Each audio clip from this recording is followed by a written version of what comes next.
Combinamentos Podcast. Ação refrescante dos pensamentos. Olá, notável ouvinte, vida longa e próspera. Eu sou o Fernando Pessotto e estamos começando o episódio número 48 do Cognamentos Podcast. Então, se arruma aí no sofá, no carro, na academia, no busão, lavando aquela louça, em qualquer lugar que esteja ouvindo, sinta-se em casa. E para começar, dando aquela força, já segue o nosso perfil lá no Instagram, que além dos posts dos episódios, teremos outros conteúdos em outros formatos e todos serão informados por lá, não fique de fora. O nosso perfil é o @cognamentos.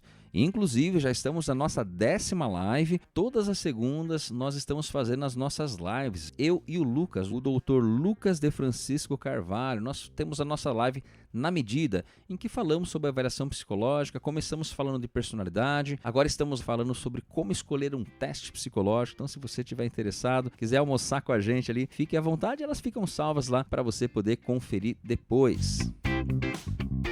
E além do Spotify, você também pode ouvir o Cognamentos no Deezer, no Apple Podcasts, no Amazon Music, no Castbox e também estamos no YouTube. Veja aí o que você prefere, não dá para inventar desculpa para não escutar o nosso conteúdo. Você também pode conferir todos os episódios e as nossas dicas do Fale-me Mais Sobre Isso lá no nosso site, no cognamentos.com.br. Lá você pode navegar pelos episódios e também acessar os links de cada uma das dicas que os nossos ilustres convidados sugeriram em cada um deles.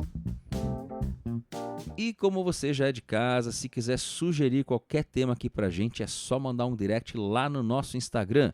Fique muito à vontade, a sua opinião é sempre muito bem-vinda e se quiser ainda, pode mandar um e-mail para a gente para o contato@cognamentos.com.br. E claro que eu quero fazer aquele pedido especial e dessa vez vou fazer ele mais curto e direto. Dá aquela força pra gente, segue a gente lá no Instagram, no @cognamentos, começa a seguir a gente lá no Spotify, que é muito importante para a manutenção desse projeto. Comenta nos posts, comenta nos episódios, dá para comentar inclusive lá no Spotify, encaminha os episódios, encaminha os posts, é muito bom para que os algoritmos estão vendo, né? Olha só, tem muita gente compartilhando aqui, esse conteúdo deve ser bacana, deixa eu mandar para mais gente, então se você puder dar essa força, desde já, eu agradeço.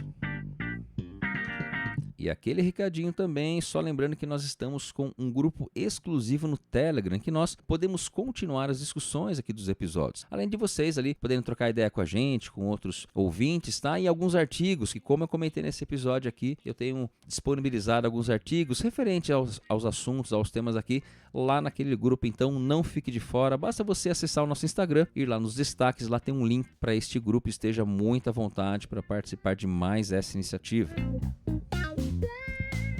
E se você estiver ouvindo este episódio na data de publicação ou um dia depois, até o dia 2 de novembro, só lembrando você que nós estamos na final do Prêmio MPB, Melhores Podcasts do Brasil. E é importante lembrar, né, aqueles que ficaram mais votados, né, são várias categorias, nós estamos na categoria Saúde e Bem-Estar. Aqueles que ficaram lá em cima, né, mais votados, um deles está lá, é o de Crimes Reais, uma febre assim em podcasts. E os podcasts Saúde Mental ficaram um pouco lá mais para baixo, né? Um pouco longe desses daí, e eu realmente gostaria muito que o tema de saúde mental, o tema de saúde em geral estivesse lá no topo dos podcasts, né, dos mais votados. Então gostaria muito de contar com o seu voto. É claro que vai ser muito legal vencer essa categoria de saúde mental, estar em primeiro lugar, mas realmente queremos aqui que a saúde mental seja um tema que esteja nas redes, que esteja cada vez mais sendo divulgado. Então se você puder dar essa força, é só você entrar lá em prêmiompb.com.br, vai até a categoria de saúde e bem-estar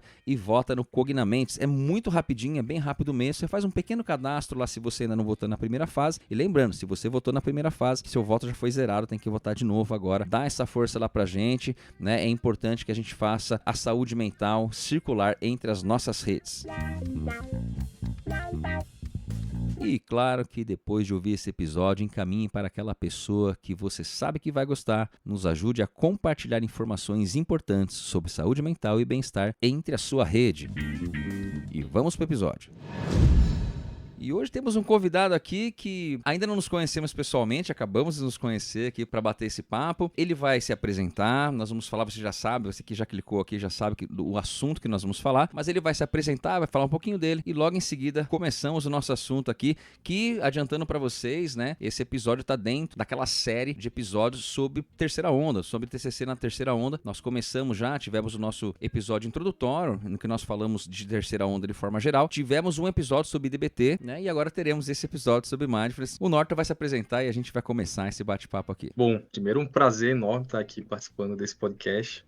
Logo que eu vi, apareceu na minha timeline, eu já disse, cara, eu quero fazer parte desse podcast. Então, um prazer enorme. Eu me chamo Norton Mendonça, sou psicólogo aqui de Alagoas, Maceió, mais especificamente. Então, me graduei em psicologia na Universidade Federal de Alagoas.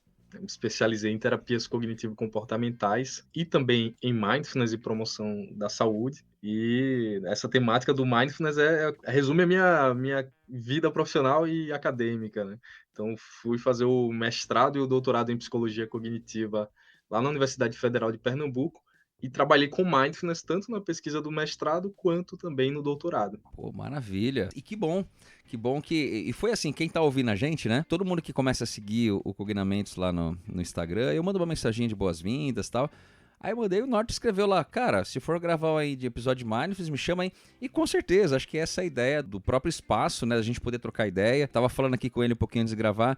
Temos um amigo em comum aqui, que é o Maurício Bueno, que foi orientador de doutorado seu, né? Doutorado? Isso. Foi meu professor na graduação, trabalhamos junto no laboratório, inclusive, né, lá na São Francisco. É uma pessoa muito querida. Já convidei ele para gravar, ele já gravou no meu outro projeto comigo. 2 episódios da que a gente falou sobre inteligência emocional, inclusive. Mas é uma pessoa muito querida. Aí eu falei, poxa, o Maurício, o Mal, né? A gente chama ele de Mal, né? O Mal tá no meio aí, então com certeza vai ser um episódio muito bacana. E eu achei muito interessante, né? Até quando você falou, a gente tava aqui pensando numa pauta antes, conversando, para alinhar, e assim, qual o enfoque a gente vai tomar? A gente falar de uma área de avaliação, de clínica e tal. Embora que a nossa ideia mais específica tá dentro da clínica, eu acho que a ideia é falar de mindfulness de maneira geral, assim, acho que todas as aplicações possíveis, né? Até porque o foco, assim, os ouvintes principais, a maior parte é psicólogo, mas a gente recebe muita mensagem de pessoas que não são da psicologia, que gostam, né, da temática de saúde mental.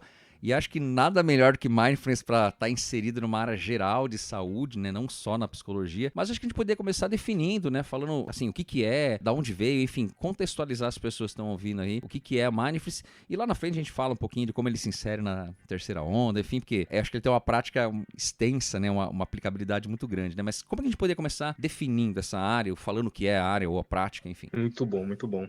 Cara, então, mindfulness se tornou um hot topic, né, no meio da pesquisa, né? Com certeza. Principalmente depois da pandemia, muita pesquisa envolvendo mindfulness, né? Fica até difícil para quem pesquisa na área para poder filtrar o né? Isso é que verdade. tem de melhor de dados, assim, e tudo mais. E mindfulness não é uma panaceia, né? Eu prefiro começar falando sobre o que não é mindfulness. Perfeito. Então, a gente já começa a dizer que não é uma panaceia. Então, não é algo que vai solucionar todos os problemas da humanidade. Nem é essa a proposta. Uhum. Mindfulness também não é o piloto automático. É exatamente o contrário do piloto automático, né? Então, imagina um modo do piloto automático, que é esse modo que a gente vai adquirindo conforme a gente vai se tornando adulto, né?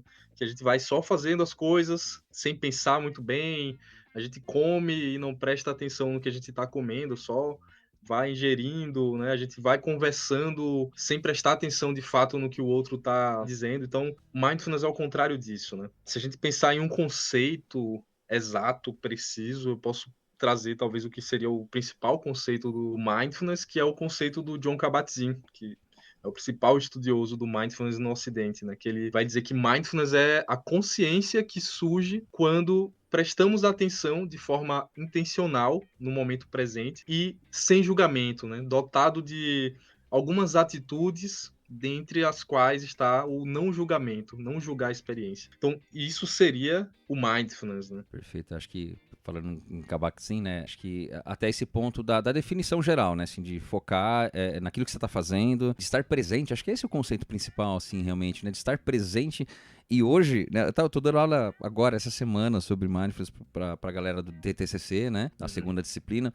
E ainda mais o desafio, você trouxe a questão da pandemia, o desafio, assim, numa era tão tecnológica e tão do imediatismo, então do multitarefa, né? Acho que por isso que ele ganha força, né? Assim, nessa prática em termos de, não só dentro da psicologia, mas em outras áreas mesmo. O Kabat-Zinn também não é da psicologia, né? Então ele vem trazer esse ponto importante na área de saúde, para a saúde de forma geral, né? As áreas de aplicação, eu sei que falou da TCC, é interessante que a gente fala assim, a gente vai pensar na ACT, vai pensar em DBT, todas elas têm como pilar mindfulness, né? É incrível, porque assim, e por ser uma técnica simples, de maneira geral, extremamente acessível, mas que ela tem uma base, você falou de estudo, né? Acho que de evidência muito interessante. Como que a gente pode pensar nas áreas de atuação? Talvez o nosso foco, o nosso bate-papo vai um pouco mais para a área de clínica, né, dentro da TCC, mas o que a gente pode pensar em práticas hoje, onde ela está inserida? Eu me lembro quando a gente gravou outro episódio, no outro podcast, tinha uma nutricionista gravando com a gente, ela trabalha com Mindful Eating, né? Então a parte toda voltada à alimentação, mas quais são as áreas que, assim,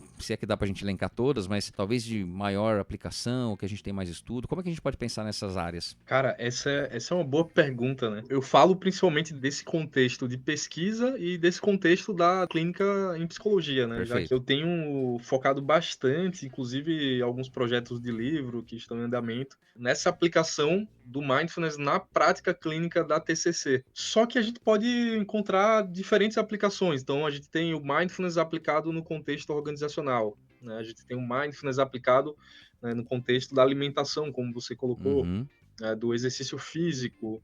A gente tem mindfulness voltado para prevenção e promoção de saúde, né? Não necessariamente pensando em intervir em um problema específico, sabe? Mas sim Uhum. em prevenir Promoção, né? Uhum.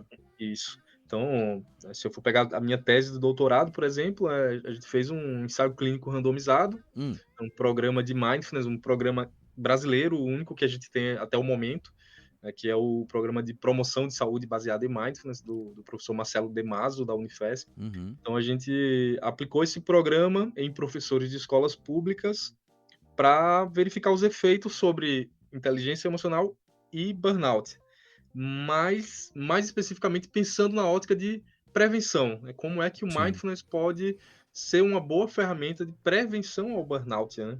Então, Maravilha. são várias possibilidades que a gente pode pensar aí para o mindfulness. Cara, e falando do seu doutorado aí, como é que se desenrolou? O que vocês perceberam? Pra gente que já tá na área trabalhando, também trabalham na clínica com mindfulness, então assim, a gente vê, como eu falei, né, a eficácia e vê o quanto ele auxilia no processo, mas nesse ponto específico, qual que foram os principais resultados? O que vocês perceberam ali? Cara, de uma forma geral, o que a gente percebeu ali nos resultados foi uma diminuição do burnout, Uhum. e um aumento da inteligência emocional. Uma teoria que a gente testou era se a inteligência emocional poderia ser uma variável mediadora dos efeitos da intervenção, o que a gente acabou não confirmando. Tá. Mas isso é uma outra história, né? Mas de uma forma geral a gente encontrou que o mindfulness melhorou, né, Uhum. a saúde mental dos professores, né? Aumentando a inteligência emocional, diminuindo o burnout. E isso passou muito pela aplicação no dia a dia do mindfulness na vida desses professores, né? A gente avaliou uma variável moderadora que foi a aderência ao mindfulness. Tá, legal. Então, essa aderência poderia vir através de práticas formais, que seria uma prática formal. Você sentar, vou aqui fazer um mindfulness da respiração, que é uma das principais práticas, né? Então, Uhum. tem 10 minutos, 15 minutos, né? Você tem que sentar, uma postura ereta, confortável. Isso é uma prática formal. Temos as práticas informais. Por exemplo, você ser mais presente, né? Ter mais atenção plena nas conversas, no seu dia a dia, no momento em que você vai se alimentar. Isso é uma prática informal. E a gente encontrou que a prática informal é uma moderadora dos efeitos da intervenção. Ou seja, aquele indivíduo que implementou o mindfulness no seu dia a dia, com mais firmeza, ele teve melhores resultados quando passou pelo programa, né? Ele se beneficiou mais do mindfulness, por assim dizer. Já em relação à variável mediadora, a inteligência emocional, um ponto curioso é que quando a gente vai nos estudos correlacionais, a gente vê que a correlação é muito alta entre inteligência emocional e mindfulness. Uhum. Quase como se fosse a mesma Quase a variável. mesma coisa. Chega num ponto assim muito próximo do quase como se fosse igual, sabe? Então é algo que ainda carece de estudos. eu diria. E interessante o que você falou, porque eu uso muito com o paciente o lance de escovar o dente, escovação de dente, assim, né? Então, que parece uma coisa... Eu falo que às vezes começa a falar, o paciente acha estranho, fala, dá uma risada, assim, fala, é isso que tem que fazer, né? O que isso tem a ver com terapia, né? Mas é interessante, primeiro, porque é algo que, como você falou, a gente tá no piloto automático. A galera escova o dente no piloto automático, andando pela casa, né? Fazendo... É isso. E a prática não é... Acho que é isso que é importante que você trouxe, no dia a dia. Até é mais fácil para alguns pacientes começar com algo que tá ali no dia a dia dele, não tem que parar, sentar, sei lá, às vezes até porque tá no trabalho, não tem espaço, né? Enfim, não tem um momento, mas é esse ponto de você trazer para uma aplicação prática, né? Nada melhor do que fazer isso no seu dia a dia. Mas é justamente esse ponto, né? Você não tá treinando a escovação de dente, você tá treinando o foco atencional, o seu foco, ou seja, estar no momento presente. Independente do que você vai fazer, né? Acho que o Kabat-Zinn fala bastante isso, né? Acho que ele traz um ponto assim, você não precisa nem estar calmo pra ter mindfulness, você pode estar nervoso e se conectar com aquilo e assim, você está nessa prática de mindfulness, né? Agora, num geral, queria ouvir sua opinião, assim, até porque você que tá nessa área de estudo, de prática, parece em algum momento que é contraditório com o momento que a gente vive hoje, que é o que eu comentei um pouquinho antes, né? A gente tem que ser multitarefa, o cérebro não, eu já sempre falei isso aqui, nosso cérebro não foi feito para ser multitarefa, ele não funciona assim, né? Mas o mercado, enfim, todo o sistema de trabalho, então ele parece às vezes contra-intuitivo, né? E quando o paciente percebe isso que não, tal, como é que você vê isso na prática, assim, não sei se numa prática clínica também, mas tanto no estudo, o que a gente percebe isso, não só de aceitação, né, mas o quanto as pessoas efetivamente têm conseguido colocar isso no dia a dia? Cara, esse é um ponto que ainda é o ponto sensível, né? Uhum. Trabalhar com mindfulness nessa sociedade que a gente vive. Porque as pessoas acham que é uma besteira. Não, isso aí é baboseira. Não vou melhorar nada se eu começar a prestar mais atenção em como eu estou me alimentando. Que na maioria dos programas de mindfulness é a primeira prática, a prática da uva passa. Então você convida o participante a comer a uva passa lentamente, prestar atenção em todos os detalhes. E a proposta não é que você faça isso no seu dia a dia, né? Não necessariamente, mas sim mostrar como você está tão no piloto automático que você não presta atenção nem nas coisas que você está colocando dentro do seu corpo, né? Você só vai engolindo. Então, isso é um ponto que dá um certo trabalho para quem vai usar o mindfulness na prática clínica, porque você vai ter que, de certa forma, convencer o seu paciente, né? E isso vai acontecer com a prática, não vai acontecer de outra maneira. É muito na linha das nossas tarefas de casa ali da TCC, né? Perfeito. Então, o paciente, ele acha que é uma besteira se ele ficar anotando os pensamentos dele durante o dia, né? Os pensamentos disfuncionais. Aquilo ali não vai servir para nada, Não vai mas adiantar nada, né? ele vai precisar dessa aderência, né? Então, você vai ter que também trazer essas evidências. Então, ó, tá aqui uma série de estudos, né, que mostram que isso aqui é útil para o seu problema.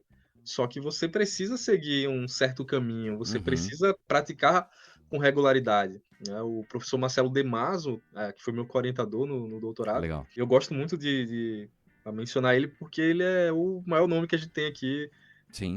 no Brasil, na área. Eu faço o paralelo com a Carmen Beatriz Neufeld, né? Ele é a Bia do Mindfulness no Brasil. Então, ele fala muito que o Mindfulness é como se fosse a musculação do cérebro. Cara, que bom que eu nunca ouvi ele falar isso, mas eu falo isso o tempo todo, que É bom, isso. então eu tô no caminho certo. Tá, é isso. Porque assim, não adianta você ir uma vez na academia, vou fazer aqui um exercício pro bíceps, vou agora ficar Sim. grandão como o Ramondino. Não, não é assim que funciona. Você tem que ter uma regularidade. Né? Você tem que estar tentando fazer aquilo ali o máximo de vezes que você puder, ali dentro de uma semana, né? Pelo menos 10, 15, 20 minutos por dia. Não adianta fazer uma vez agora e outra vez daqui a 15 dias. Então, o paciente ele precisa também perceber a mudança no dia a dia dele, né? Então, a gente pode também estar introduzindo algumas formas de medir essa mudança. Então, por exemplo, diário de mindfulness, né, parecido com os diários que a gente usa ali na TCC. Então, o paciente vai anotar como ele se sentiu após uma prática, ou situações no dia a dia dele que ele notou que ele se saiu melhor ali por conta dessa presença, né, desse foco no momento presente. Então, você vai tentando usar algumas ferramentas para que o paciente perceba que aquilo realmente é aplicável no contexto dele e melhora o que ele trouxe ali como queixa, né? Interessantíssimo, eu brinquei até porque eu falo isso, mas é justamente o lance de você ter que ter prática e frequência, né? Então, é justamente essa questão, né? Você vai na musculação, você começa com uma carga pequena, com um pouquinho. À medida que você vai se habituando, o seu corpo vai se habituando, você vai progredindo carga, vai fazendo exercícios mais complicados, que né, você vai fazer um terra lá que você não faz no começo, que você não vai fazer machucar a coluna. Mas é interessante esse ponto porque, você vê, a gente está falando literalmente de uma musculação, de um processo de amadurecimento e de desenvolvimento, e que daí a pessoa só vai ter sentido mesmo colocando na prática. E realmente se comprometendo com aquilo, né? A gente tem essa prática, como você bem colocou na TCC, de fazer tarefas, né? E a ideia da tarefa não é para deixar o paciente ocupado, é para que aquela sessão não fique só naqueles 50 minutos da sessão. Quanto mais o paciente estiver em contato com o seu tratamento, com o seu processo, não é com o processo comigo, né, com o terapeuta, mas com o seu processo, mais aquilo vai fazer sentido, vai reverberar. E Mindfulness acho que é interessante nesse ponto quando você traz, porque você tem uma questão 100% aplicável em praticamente tudo que a pessoa está fazendo, vai necessitar aí um pouco de prática, exercício, né, mas que daí você vai ter um impacto. Você estava falando de estudos, né, eu também costumo, inclusive alguns artigos, o material eu mando para o paciente para eles entenderem ali, ó, realmente tem eficácia, inclusive modulações, né, com ansiedade, com a própria questão do processo de depressão, né? Então, assim, você tem vários estudos mostrando, eu vi agora alguns recentes, não sei se você tem algum dado ou já leu sobre isso, para TDAH, né, processos, intervenção dentro do TDAH. Então, acho que cada vez mais a gente percebe o quanto essa prática, ela é geral, assim, ela vai ser adequada, inclusive com outros processos, né? Não é, a própria prática em Mindfulness tem o lance da aceitação, né? A psicoterapia em Mindfulness tem o lance de você trabalhar a aceitação, que já é a essência de Mindfulness, você aceitar o que está acontecendo ali, né, sem ser resignação. Mas assim, acho interessante esse ponto porque é justamente uma prática que exige frequência, né? Frequência e, claro, quanto mais você fizer. E a mesma coisa na academia, quando você para, vou fazer, sei lá, uma cirurgia, sei lá, parei, você vai voltar, você vai estar um pouco enferrujado, você tem que ir voltando, respeitando o seu ritmo. É literalmente uma prática, não é uma coisa que muda do dia para a noite, tá tudo bem, né? Você tem que manter aquilo ativo, né? É isso. E se a gente pensar nos programas de Mindfulness, né, eu posso falar Ótimo. aqui um pouco sobre essa diferença, né, entre os programas de Mindfulness e as intervenções que utilizam Mindfulness. Mas se a gente pega os programas de Mindfulness puro, por assim dizer, como o MBHP, que é o Programa de Promoção de Saúde Baseado em Mindfulness, né, do professor Marcelo Demaso, a gente vê que são programas que têm 8 semanas de duração. E algumas pessoas, quando vê lá a chamada 8 semanas, aí ficam sem entender. Só que são 8 encontros.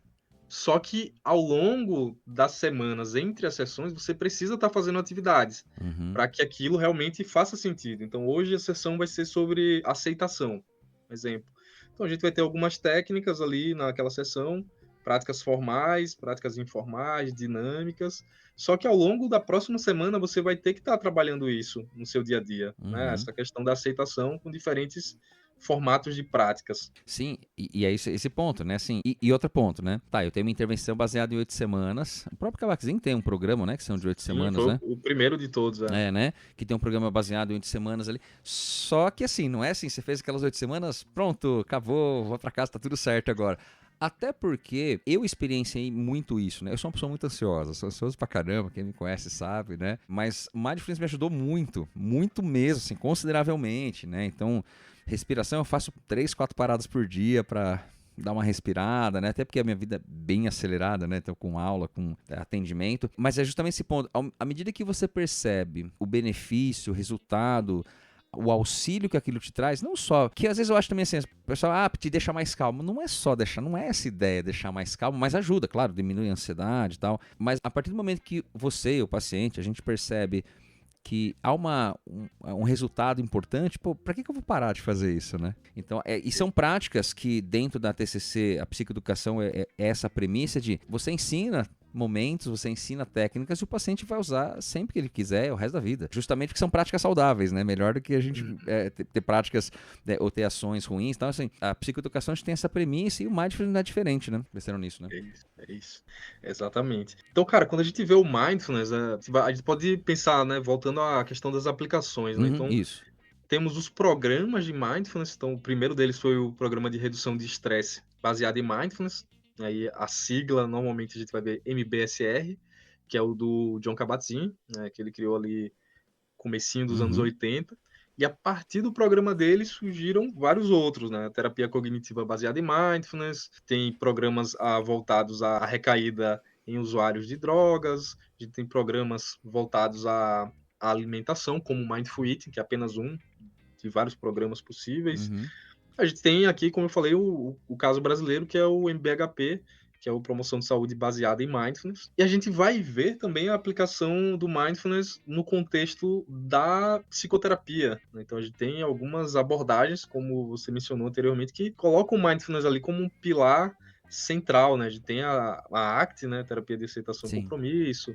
A gente tem a terapia dialética comportamental, a DBT, né? Temos também a terapia focada na compaixão, por exemplo, né? que Boa. Uhum. utilizam bastante o Mindfulness ao longo do seu escopo ali, né? Então são utilizações diferentes, além do que a gente pode utilizar sendo, por exemplo, um terapeuta cognitivo comportamental padrão, Uhum. ou sendo um terapeuta de qualquer outra abordagem, a gente pode tentar ali entender como implementar o Mindfulness na prática, né? A depender, claro, da demanda do paciente, a depender de uma série de fatores, né? Sim, e até do seu domínio, né? Eu falo isso, assim, eu sempre me classifico como um TCC clássico, assim, né? Mas claro que eu hoje tô me valendo de muita questão, mindfulness o tempo todo. A própria questão da ACT que você falou, né? Eu trabalho bastante, acho que tem uma eficácia muito interessante. Enfim, alguns elementos ali do DBT, claro, não tem a formação. Acho que o importante é assim, né? Você ter essa. Claro que você tem que dominar minimamente, né? Você tem que estudar, eventualmente fazer uma formação. Acho que eu sempre aconselho muitos alunos que têm interesse, né? Faz uma formação, né? Busca ali uma formação. Mas como você falou, ela não é uma linha teórica, né? Assim, é um conjunto de práticas, a gente pode pensar, né? E que nasce na área da saúde de forma geral. Né? E que tem várias aplicações e como você bem mencionou, acho que eu estou pensando aqui praticamente todas as linhas de terceira onda acabam utilizando, né, o Mindfulness como um dos eixos, né, estruturantes, justamente por essa questão da conexão, né, com o momento presente, até essa questão de um momento presente sem julgamento, né? Agora, ela tem uma origem, eu tenho uma pergunta aqui, né, que a gente recebeu do Murilo, que ele começou o seguinte: isso não é uma prática espiritual? Eu achei ótimo, uma pergunta assim bem autêntica, né? E que faz todo sentido pra gente pensar, até falando da DBT, a marcha tem algumas pegadas, ela fala bastante de uma questão, até com as terminologias que ela traz, eu percebo que tem uma forte influência religiosa ali, mas como que a gente vê essa questão? Ela tem uma prática, uma origem ali, claro que hoje o nosso foco é outro, mas como é que a gente pode associar ou desassociar esses dois pontos dentro do Mindfulness? Cara, essa é talvez seja a principal pergunta que surge aqui quando a gente fala de Mindfulness, né? Quando eu coloco nas redes sociais, sempre tem alguém perguntando se eu Sempre virei tem, né? budista, Mas essa semana que eu falei, eu tava dando uma aula, professor, mas isso aí não é budismo, não? Pois é que tem origem no budismo, né? E outras tradições Sim. contemplativas orientais também, mas principalmente no budismo, né? E o Jon Kabat-Zinn, né, o biólogo molecular americano, ele ocidentalizou como uma prática, né, em formato de práticas, para formar então ali um programa. Só que a forma como ele pensou o protocolo dele de redução de estresse baseado em mindfulness foi pensando em um protocolo laico, totalmente desligado de qualquer religião, de qualquer questão cultural, espiritual, mas sim para que o indivíduo que participasse do programa dele ele extraísse apenas os benefícios possíveis da prática, né? E não pensando em questão de religião, né? Por isso que ele estruturou num programa com um certo número de sessões, já ali com um viés experimental desde o começo do programa, né? Então, os primeiros artigos que a gente encontra de Mindfulness são do Jon Kabat-Zinn, lá de 81, 80, 82, por ali, né? Já testando esse formato do programa, se era melhor com 4 sessões, com 10, com 5, né? Quando é que dava um resultado, quando é que não dava. E isso foi pensando num formato totalmente laico e científico, que é o que a gente está falando aqui. Eu suponho que a gente está na mesma Não, com página. certeza, sim. Mas, claro, com certeza existe o viés espiritual do Mindfulness. Então, tem pessoas no Brasil que pesquisam, inclusive, o Mindfulness mais na vertente espiritual. E continua sendo usado até hoje no Oriente com esse viés, claro. Mas é importante a gente entender essa separação. Sim, perfeito. O que nos leva também a pensar no Mindfulness não apenas como conjunto de práticas, né? Foi importante você usar esse termo porque é uma das possibilidades quando a gente pensa, o que é Mindfulness? Então, eu trouxe o conceito do Jon Kabat-Zinn, né? Então, a forma especial de atenção, né, que você presta ali no momento presente, sem julgamentos, com aceitação, com abertura. Mas a gente pode entender Mindfulness, e aí pegando também, aproveitando que a gente trabalha com avaliação psicológica, né, e com inteligência emocional, tem muito aquele debate de inteligência emocional como habilidade, inteligência Uhum. emocional como traço, né. Sim. E a gente vê isso no mindfulness também. Então o mindfulness ele pode ser entendido como uma habilidade ou como um estado. Então você pode alcançar o estado de mindfulness. Não, então eu vou fazer aqui uma prática qualquer, ou sei lá, vou ver hoje o jogo do Mengão, mais tarde, o Mengão ganha de 3-0 do Racing na Libertadores. Eu posso atingir um estado de mindfulness ali, Uhum. tá entendendo? Ou ao longo do jogo. Mas pode ser uma habilidade que eu posso desenvolver, conforme a gente falou anteriormente, como se fosse uma musculação. Então eu vou ali praticando, praticando e vou desenvolvendo essa habilidade. Mas a gente pode entender mindfulness também como um traço. Então, eu tenho, você tem, mas talvez o seu seja maior do que o meu Mais e bem desenvolvido, assim, mais isso. saliente, né, vamos dizer assim, pensando. Exato, e Uhum. isso pode ser desenvolvido ao longo da vida, até algum período da vida, né, mais ou menos ali como traço de personalidade, Sim. talvez, né, e a gente tem até ferramentas que se baseiam nas diferentes formas de entender mindfulness. Então a gente tem instrumentos que vão avaliar mindfulness como traço, ferramentas ali que vão avaliar o mindfulness como estado, né, que você vai alcançar, né, mas tudo isso totalmente desligado do contexto religioso, espiritual, enfim. Sim. Eu acho importante, e essa é uma pergunta que sempre surge nas aulas, porque, obviamente, né, você tem. É uma prática, eu costumo até fazer essa associação, assim, é uma prática contemplativa de qualquer coisa. Só que assim, você tem um foco, você vai direcionar, mas você pode fazer com foco, como você falou, você pode fazer na respiração, né? Porque é o estímulo base, né? Respiração e Isso. batimento cardíaco, é o estímulo base, o mais básico que a gente vai ter, né? Como você pode fazer uma meditação guiada, né? Enfim, alguém falando, enfim, com música, enfim, o que for. Mas, obviamente, é uma prática que dentro, não, a gente falou aqui de algumas questões, mas dentro de algumas religiões existe essa prática enquanto contato, mas a prática em si, ela não é religiosa, né? Essa que é a questão, acho que é esse ponto, mas algumas religiões vão trabalhar, né, com essa prática, que é uma prática de contato, né? Ali pode ser com, sei lá, um ser superior, mas aqui a gente está falando de contato com um foco. Onde que eu estou colocando meu foco, né? Mas assim, acho legal que você traz enquanto desenvolver uma habilidade. É muito comum você pegar um paciente muito acelerado. Aí quando você explica, você fala, meditar eu não consigo. Como se fosse algo muito transcendental, que eu tenho que parar, manter a coluna ereta. Eu falei, calma, vamos fazer de uma maneira muito simples. E é interessante isso, que às vezes algumas semanas, pensar uns 2 meses ali, aquela percepção que o paciente tinha que, nossa, eu não consigo fazer, já está na prática dele, né? Já está nessa prática de prestar atenção, de focar naquilo que eu estou fazendo, estar conectado com o momento presente. Né? Aí ele fala, agora eu entendi o que é fazer isso. Por quê? Aquele paciente ansioso, né, pensando num quadro específico ali dentro de um processo terapêutico, né, que está sempre querendo antecipar, que tá sempre... ele vai usar neste momento, né, naquele momento que o chefe pediu não sei o que lá, que a esposa, o marido fez não sei o que lá, e ele consegue entender que não, eu estou nesse momento presente, é o que eu tenho, né? O que eu tenho é esse momento presente. Então, assim, eu vou estar nesse momento e posso, não é irresponsabilidade, eu vou deixar para lá, eu vou me preparar para alguma coisa que eu preciso, vou trabalhar aqui, mas eu estou nesse momento. Então, em linhas gerais, é justamente você se conectar consigo mesmo, talvez, ali, né? E que algumas religiões vão usar isso como prática e, ok, não tem nenhuma restrição quanto a isso, né? Mas é justamente esse ponto de entender os benefícios que a prática traz. Tem até um estudo, eu cheguei a usar ele em aula já, quem tá ouvindo aí eu vou colocar no nosso grupo lá no Telegram, eu vou procurar ele aqui, mas que mostra inclusive algumas mudanças estruturais, né, de conexões cerebrais mesmo em pessoas que praticam. Aí fizeram uma pesquisa com monges budistas e pessoas que não praticam, assim, e viram que estruturalmente, né, até algumas questões de córtex pré-frontal, amígdala, que tem a ver Sim. com controle inibitório, questões emocionais, tinha uma funcionabilidade melhor, diferente, vou pensar melhor porque é mais qualidade de vida, né? Uhum. Mas nesses monges, a prática a longo prazo, né, tem uma mudança estrutural nas estruturas corticais. Pô, eu achei fantástico isso, né? Um estudo até recente agora, que deve ter outros também, mas que eu preparando as aulas e lendo, sempre lendo artigo, né? E achei bem interessante, mas encaixa nisso que você falou, né? Claro, tá dentro de algumas práticas e qualquer pessoa pode fazer, né? Dentro daquilo que faz sentido na sua rotina, inclusive, né? Eu penso muito isso, né? Tem que encaixar na rotina da pessoa, até para que seja um motivador para ele começar, né? É isso, é isso. Cara, isso é realmente interessante quando a gente vê esse tipo de estudo, né, que você mencionou, porque de fato a prática ela vai levando à perfeição de certa forma, né? Se a gente, Uhum. se a gente pega aquele ditado popular, né? Então a gente vê mudanças assim em quem pratica regularmente, no geral, né, eu falo no geral, porque isso não vai ser aplicado a todos. No geral, a gente vai ver benefícios bem, bem interessantes, né? Mudança estrutural, como você colocou, aumento de massa cinzenta, aumento de massa branca no cérebro, sabe? Em regiões assim que você não tinha como imaginar que uma prática tão simples poderia fazer tamanha diferença no nosso cérebro, né? Pensando em conceitos, eu lembro que na época do mestrado eu estava pesquisando muito sobre conceitos de mindfulness, né? Porque não tinha muito tempo que eu tinha contato com essa área de estudo. E aí eu comecei a pesquisar e descobri lá uma meta-análise que mostrou que tinham 44 conceitos só no Ocidente.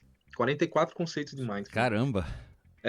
E aí um deles eu achei muito interessante, foi um estudo de 2014. Não vou lembrar agora o país do pessoal.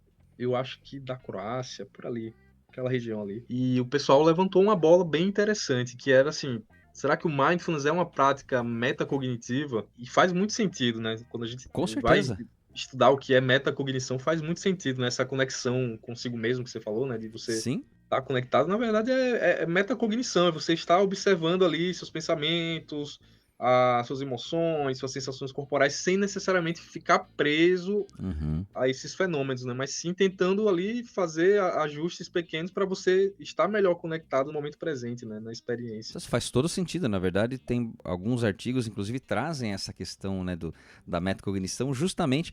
Aliás, você falou dessa questão de eu poder vislumbrar, pensar e visualizar as emoções sem precisar, né? Tem justamente aquela metáfora da estação de trem, né, do mindfulness, que é justamente esse ponto. Eu tô na estação de trem, tem um monte de trem chegando, aquele mais acelerado, que é a ansiedade, aquele mais calma ali, que pode até ser uma questão meio triste, mas eu não preciso entrar, eu posso ficar contemplando aquilo lá, eu não preciso embarcar em cada um deles de maneira intensa, eu posso estar ali olhando. Embora seja uma metáfora, assim, eu percebo, claro, no primeiro momento o paciente fala, legal, é uma metáfora, mas como é que eu faço isso? Mas à medida que eu vou colocando o mindfulness em prática, eu vou percebendo que a emoção, ela vai vir. A gente sempre fala isso no modelo cognitivo, né, pensando ali, né, eu consigo, a emoção não tem como eu controlar, né, ela vai acontecer, mas eu tenho lá, consigo orientar, organizar um pouquinho o pensamento e o comportamento um pouco mais, né? Mas eu não preciso dar vazão, né, embarcar em cada um desses trens. Eu sei que está acontecendo. Eu sei que eu não tô bem hoje, né? E eu vou me conectar com isso e eu não preciso estar o tempo todo bom, né? Bem, como se quem pratica mindfulness está feliz o tempo todo. Não tem nada a ver com isso, né? Mas é legal que você trouxe justamente esse ponto. Me lembrei dessa metáfora da estação de trem justamente por isso, né? Eu não preciso embarcar, entrar de cabeça em cada um dos trens. Mas eu sei que ele está ali e eu não vou negar que ele está ali. O que eu faço a partir disso, né? Como é que eu me percebo, inclusive vivenciando, experienciando uma emoção ruim, né? Muito bom, muito bom. Pois é, né? A prática do mindfulness vai nos ensinar justamente esse distanciamento, né? É o que a gente chama de descentramento, né? No estudo do mindfulness. Então, você aprende a se afastar cognitivamente das experiências. Então, você consegue estar ali presente, mesmo que você esteja tendo outros pensamentos, outras emoções. Você vai perceber, né? Como uma metáfora mesmo, né? Essa do trem, aquela da nuvem. Então, os pensamentos são como nuvens que vão passando. E você não precisa estar naquilo ali, naquele momento, porque aquele momento o objetivo é outro. Então, eu tô assistindo o jogo do Flamengo, não me interessa a convocação da seleção do mês que vem, não me interessa o que eu fiz ontem, não. O foco é naquele momento. Tô ali comendo, sei lá, uma lasanha. O foco é aquele momento da alimentação. Não interessa o que eu comi ontem, o que eu tenho que fazer depois daqui. Eu sei que vai estar presente ali na minha mente, mas não vai ser o foco no momento presente. Então, mindfulness é muito sobre isso também, né? E aí é importante, né? Como eu falei, embora grande parte de quem está ouvindo aqui são psicólogos, estudantes e tal, pessoas que não são da área e que ouvem, né? Acho que, mais uma vez, retomar um ponto, talvez destacar um pouco a questão de que não é uma coisa, não é uma prática, não é uma linha super difícil que requer um extenso conhecimento. E claro, quanto mais tempo, melhor você com a prática. Mas assim, você acabou de falar, né? Você é flamenguista, você é carioca? Não. Sou daqui mesmo, Maceió. Mas sou flamenguista. Mas gosta do Flamengo, é flamenguista, É entendi. É porque eu falei, pô, sotaque de carioca você não tem, né? Mas é nesse ponto, eu estou inteiro naquilo que eu estou fazendo. Independente, então é importante isso. E talvez aqui a gente possa pensar, não sei, me ocorreu agora, talvez uma diferença aí, uma questão religiosa, por exemplo, que talvez dentro da religião, não sei, não falo com propriedade disso, mas talvez ele tenha um foco, talvez no contato, com alguma coisa. E aqui perceba, pode ser um contato com o jogo do Flamengo, né? Assim, eu estou ali, eu estou presente naquilo que eu estou fazendo. E isso tem um ganho, né? Porque a minha experiência, tem uma foto muito emblemática disso, que tipo um memezinho, mas que eu não lembro exatamente o que é, se é o Papa, alguma coisa. Tem um monte de gente tirando foto e tem uma senhorinha apoiada assim, só olhando assim, né? Porque tá pertinho ali, tá só olhando e todo mundo tá tirando foto com o celular, né? Então assim, ela tá experienciando aquilo, né? Eu vejo muito isso, agora eu tô indo menos até por causa de agenda e tudo, mas em show, né? A gente vai pra show, a galera fica filmando o show inteiro e não tá...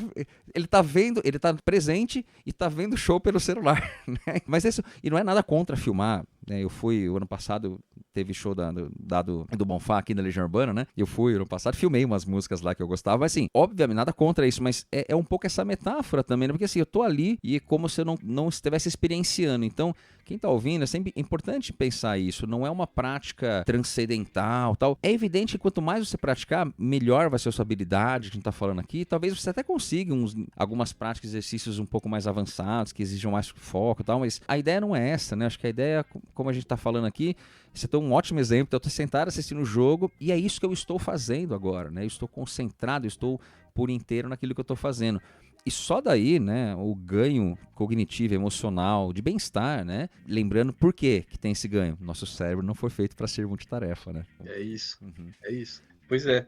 E assim, é importante também a gente entender, tanto quanto praticantes, quanto pessoas que podem querer aplicar o Mindfulness, né? Que não vai ser para todo mundo. Então, assim, Tá. Mindfulness é algo que relaxa? É algo que vai acalmar? Não necessariamente. Então, Tá. pode ser que alguém vá praticar Mindfulness e isso seja um desastre para a pessoa. Ela não consiga, de forma alguma, se sentir menos ansiosa ou menos estressado. Pode ser que faça o efeito totalmente contrário. Assim como a musculação. Tem gente que nunca vai conseguir se dar bem com a musculação. Vai fazer talvez o CrossFit, vai ficar talvez só na natação, vai fazer qualquer outra atividade física que não a musculação. Com Mindfulness é exatamente a mesma coisa, né? A gente tem efeitos adversos, a gente tem também contraindicações da prática de Mindfulness, que quem vai aplicar também precisa estar ciente disso, né? Tem alguns artigos que falam sobre essa questão. Mas tem alguma questão, algum perfil prévio, alguma coisa que você lembra assim? Ou não? Vai depender um pouco da experiência? Ou tem alguns quadros que talvez, ou situações em que talvez essa não seja a melhor saída ou a melhor solução? Cara, tem, assim, depende, claro, de um perfil prévio, de você analisar bem a situação, mas tem, por exemplo, alguns quadros, né, que os artigos apontam que é melhor evitar, para não ter alguns problemas. Por exemplo, pessoas que são muito críticas, muito autocríticas, principalmente. Porque essas pessoas, o tempo todo, elas vão estar ali pensando, por exemplo, será que eu estou fazendo certo? Não, acho que essa condução desse instrutor não presta, acho que não, eu estou fazendo errado. Então, aquilo ali vai gerar mais ansiedade, né? Pessoas também que estão numa fase aguda de algum transtorno, seja transtorno de ansiedade, seja um transtorno depressivo, então a fase aguda, né? Não é o recomendado. Pacientes com esquizofrenia ou transtornos correlatos também. Agora a gente está começando a ver alguns estudos surgindo, né, mostrando uma eficácia boa, mas no geral acabam sendo estudos que passaram por adaptações dos programas. Tá. Porque tem algumas práticas que trabalham dentro dos programas de Mindfulness com a questão da imaginação, né, ou com metáforas, ou com práticas relacionadas ao pensamento. Então precisa ter esse cuidado também, como é que essa prática é conduzida, né, para não gerar ali alguma crise no paciente. Então é preciso também entender, cada caso vai ser um caso, mas entender que não é, como eu falei na minha primeira fala, né? Não é uma panaceia, né? Não vai resolver todos os problemas. Mas é legal isso, e quando você falou essa questão de uma fase, ou um período agudo de ansiedade, né? Realmente, eu já tive práticas, assim, clínicas disso, né? De entender que aquele não é o momento e realmente... Em alguns momentos a gente até tentou e não era o momento ali, né? Bem interessante esse ponto de entender como qualquer... Bom, a gente que é da avaliação, né? A gente sabe, qualquer técnica tem limitação, né? Assim, e não é que ela é ruim, ela tem uma limitação lógica, né? Até porque as pessoas são diferentes e tal. Agora tem um ponto... Talvez, quando a gente fala de psicoterapia baseada em mindfulness, tem muito a ver com a questão da aceitação que você trouxe, tem um conceito que esse é um que gostaria de conversar, gostaria de ouvir um pouquinho, que é a questão da aceitação, né? Aceitação ser diferente de resignação, né? Porque até eu ouço muito isso dos alunos, mas ouço de alguns pacientes, quando a gente está fazendo essa parte de psicoeducação mesmo, explicando um pouquinho isso para inserir essas práticas dentro do tratamento, de parecer uma coisa muito assim, sabe? Eu tenho que aceitar tudo que está acontecendo, né? E claro, o paciente dentro da proposta, dentro das práticas, ele vai discriminando isso, ele vai entendendo. O aluno, às vezes o aluno é um pouco mais crítico, né? De ATCC, sei lá, mas como é que a gente pode falar? Acho que é importante isso, porque a gente fala bastante, tem a terapia de aceitação e compromisso, né? A gente fala bastante de aceitação, mas é diferente de uma resignação, não é assim, a pessoa tá fazendo mal pra mim, ai que bom que ela tá fazendo, não é? Como que a gente pode pensar, não tô pensando numa definição de aceitação, mas esse conceito geral dentro de um processo de psicoterapia ou dentro de práticas de mindfulness? Cara, isso eu confesso pra você que eu tenho até uma dificuldade pra pensar em um conceito, mas eu tento fazer esse paralelo que você trouxe em relação à resignação. Então, resignação seria, tudo bem, vamos pensar aqui num paciente depressivo, por exemplo, né? Então, não, tô com depressão e é isso, desisto e a vida vai ser isso mesmo. Isso seria resignação. Então, perfeito. simplesmente aceitar e é isso, acabou. Ou também você poderia ir para um outro lado, que é ficar ali, não, eu não aceito que isso está acontecendo comigo e isso vai gerar mais sofrimento, né? Pegando lá a ideia da terapia cognitiva, né? Então você vai, a partir do que você pensa da experiência, isso vai gerar um sofrimento maior. Então a ideia é, ok, essa situação aconteceu, está acontecendo aqui, estou com um quadro depressivo. E agora? O que é que eu vou fazer a partir de agora? A partir disso, o que é que eu posso fazer para que eu me sinta melhor, para que eu mude a minha situação diante do que aconteceu, né? Isso seria a aceitação, conforme a gente vai entender no Mindfulness, conforme a gente vai entender na própria ACT, né? A gente vai ter essa perspectiva de aceitação como esse caminho que vai contra você estar brigando ali em relação à situação, né? É o descentramento que eu falei anteriormente, né? Então você nem vai se apegar muito ao que é bom, nem ficar lutando contra o que é desagradável. Você vai entender qual é a situação que está acontecendo e para onde você pode ir, né? Quais são os caminhos que você pode seguir a partir disso. Perfeito. E eu acho que da mesma forma, assim, vou pensar uma definição, mas até porque não é uma definição especificamente, acho que não é um conceito mais amplo, mas é esse ponto, né? Quando eu falo para os pacientes, quem foi meu paciente sabe que quase todo mundo eu trabalho essa questão da escovação, né? Então você vai escovar o dente prestando atenção em escovar o dente. Vai mentalizar, vai perceber se o dente sendo limpo, sentir o sabor da pasta, enfim, a água. O que vai acontecer? Geralmente em 3, 4, 5 segundos vem um pensamento ali. Talvez um primeiro impulso, quando você colocou a questão do brigar, não, poxa, tá vendo? Não consegui. Não, veio o pensamento. Beleza, o boleto que eu tenho para pagar. Tá tudo bem, mas agora agora eu estou escovando o dente, daqui a pouco eu vou pensar no boleto, porque é importante esse pensamento. Pô, eu não posso esquecer de pagar o boleto. Beleza, joga para lá, daqui a pouquinho eu vou pensar nisso aqui. Mais 5 segundos, vem de novo. Eu acho que por isso que é a questão da prática, como você traz, não é brigar com aquilo lá. Inclusive, acho que eu trouxe um ponto muito importante, interessante. Tô pensando aqui até alguns perfis ali, né? A pessoa que tem uma autocrítica muito rigorosa, talvez ela tenha dificuldade até justamente por isso, né? Porque primeiro que vai querer, sei lá, um resultado mais rápido, porque eu tô fazendo isso, então devo estar fazendo errado, né? Se questiona, mas... e é esse ponto, você não precisar brigar, né? Com isso. Eu lembro que tem uma frase, e eu acho que é do Kabat-Zinn, não lembro exatamente, mas que ele fala justamente das ondas, né? Que é um lance que você não pode parar as ondas, você pode aprender a surfar ou nadar, acho que é uma coisa assim, é isso, né? E é justamente nesse ponto, né? Assim, o aceitar, isso está acontecendo, né? Então, a gente estava falando de emoção ruim também, né? Momentos ruins. Eu não estou bem, tudo bem, eu entendo que eu não estou bem, o que eu faço com isso, né? Não é o chorar, parar, sem não fazer nada, se desesperar, assim, o que eu faço a partir disso? Eu acho que é um pouco do que você trouxe, né? Essa questão desse convite já que está acontecendo, o que eu faço com isso? É praticamente, popularmente, né? Se a vida te der limões, faça uma limonada, é um pouco isso. O que eu faço se tem o limão? Eu vou fazer limonada, né? A não ser o MacGyver que faz uma bomba atômica com limão, né? Enfim. Brincadeiras à parte, né? Mas é justamente esse ponto esse estado de você estar presente, independente da questão que você tá. Então você aprende a lidar, e aí não é a resignação. Nossa, como você trouxe, nossa, minha vida tá ruim mesmo, vou me entregar aqui. Não é essa aceitação, né? Isso seria mais resignação para pensar uma diferenciação aqui, né? Isso. Demanda um pouco de abertura à experiência também, né? Verdade. É verdade. Então, a pessoa com esse traço mais muito lá rígido, embaixo, né? talvez tenha dificuldade, né? Sim. Então... até porque a gente pensar de maneira geral, a flexibilidade cognitiva, né? Ou a flexibilidade de maneira geral, pensando em abertura, é um indicador de saúde mental, né? É isso, é isso. É curioso, eu confesso que eu fiz umas coletas na pesquisa, ainda no doutorado, mas foi na validação desse instrumento, né, de aderência ao mindfulness. E aí a gente também coletou algumas medidas de personalidade, deu bem alinhado ali, mindfulness e abertura à Abertura, experiência, curiosamente, né? Pô, é uma coisa que não passava pela cabeça, mas faz todo sentido, né? Pensando ali na abertura da experiência, a pessoa que já está mais aberta a experienciar ou a vivenciar questões um pouco mais fora do comum ou, né, experiências diferentes, né? Então faz todo sentido, né? Faz todo sentido. Maravilha. E, Norton, acho que você falou...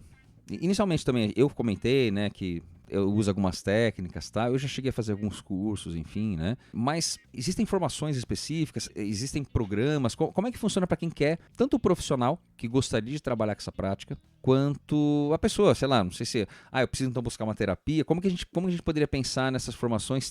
Não sei se tem regulamentação, mas é sempre aconselhável que você saiba o que está fazendo, então, obviamente, sempre buscar uma formação é importante. O que a gente pode pensar a respeito disso? Boa. O que eu recomendo no geral, tanto para o público geral, né, o público leigo, que não vai aplicar o mindfulness, mas também para o profissional que pensa em aplicar dentro da sua clínica, seja um psicólogo, nutricionista, médico, fisioterapeuta, enfim. Eu recomendo sempre começar pelos programas de 8 semanas.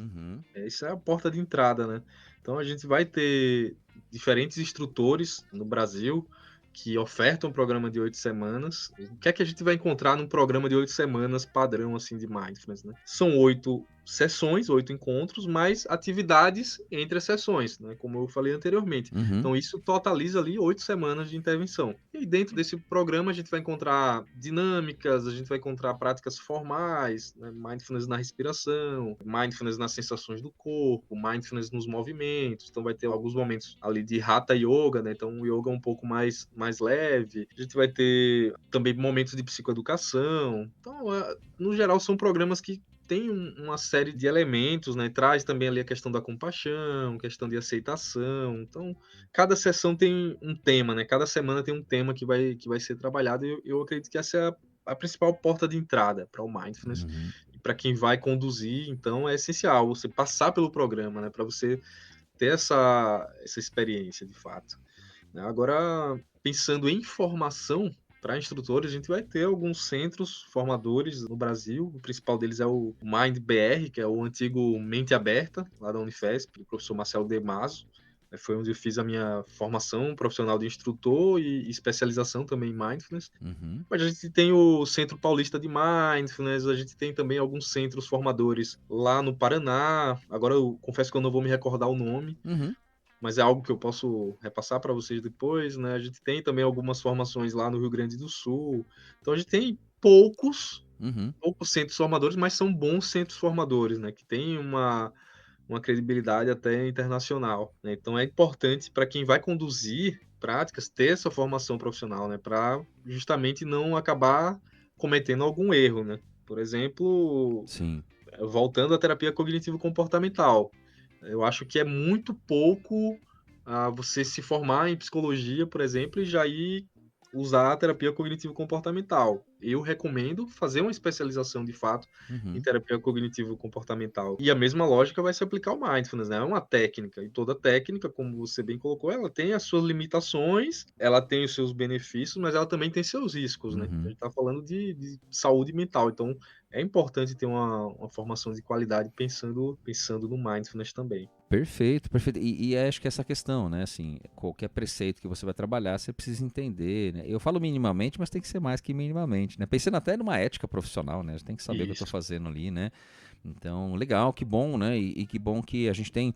eu até vou dar uma dica depois nas nossas dicas aqui, que é um livro que traz um programa de 8 semanas, né? Que eu particularmente gosto bastante. Mas a esse ponto, bom, primeiramente assim, né? Eu acho que a gente abrangeu aqui muita coisa, né? A gente falou de aplicações e tal. E claro que temos quase uma hora aqui gravando, né? Nunca é suficiente para falar de tudo, tem muita aplicação.